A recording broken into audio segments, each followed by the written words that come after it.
Depuis plusieurs mois, Paul Elkarat fait partie des chroniqueurs des grosses têtes de Laurent Ruquier. Le jeune homme, révélé par son incroyable parcours dans Les 12 coups de midi, montre d'ailleurs ses nombreuses connaissances désormais sur la station RTL. Objeco vous donne tous les détails à ce sujet. Paul Elkarat s'est parfaitement intégré à la troupe de pensionnaires des grosses têtes. Cela n'a pas été simple au début. Derrière mon dos, une personne qui fait partie de l'équipe pensait que je n'entendais pas et elle a alors dit que j'étais un peu stupide de ne pas comprendre certaines choses et ça ne m'avait pas plu du tout, avait dit l'ex-protégé de Jean-Luc Reichmann sur Télé Star Play en octobre 2021. Paul Elkarat, victime de moqueries.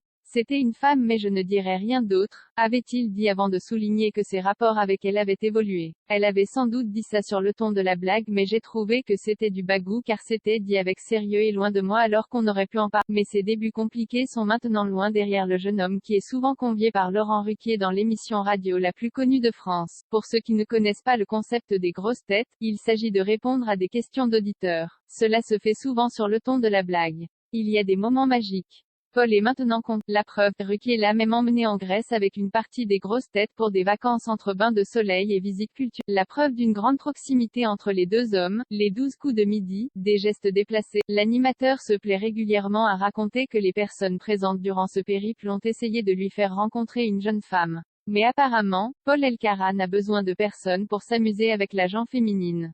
Le 29 juin dernier, en début d'émission, Dari Boudboul, fameux jockey dans années 80 et pensionnaire des grosses têtes a indiqué qu'avant le début de l'enregistrement, le jeune homme l'avait tripoté de part. Après cette accusation, elle a vite été tempérée par Laurent Ruquier qui précise, mais c'est vous Dari Boudboul qui lui avez présenté vos cuisses en lui disant, ça, c'est ferme. L'ex-cavalière a reconnu les faits et a souligné qu'elle trouvait le jeune homme très mignon, l'occasion de revenir sur le parcours de Paul. L'homme est devenu une figure de la télé.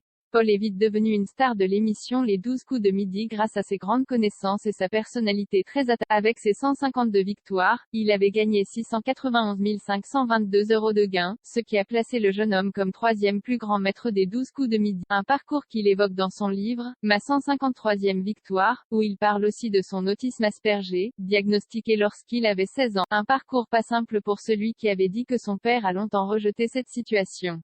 Pour Paul, ce livre a aussi fonction d'exutoire. C'était un peu plus compliqué parce qu'il avait l'image d'un enfant mutique avec tous les clichés de l'autisme qui vont avec, indiquait Paul à la sortie. Dans les semaines et mois à venir, Objeco ne manquera pas de vous parler de l'actualité de Paul. L'homme est devenu très populaire. Il possède une culture encyclopédique qui est enviée de beaucoup. C'est aussi un homme tendre et qui est touchant.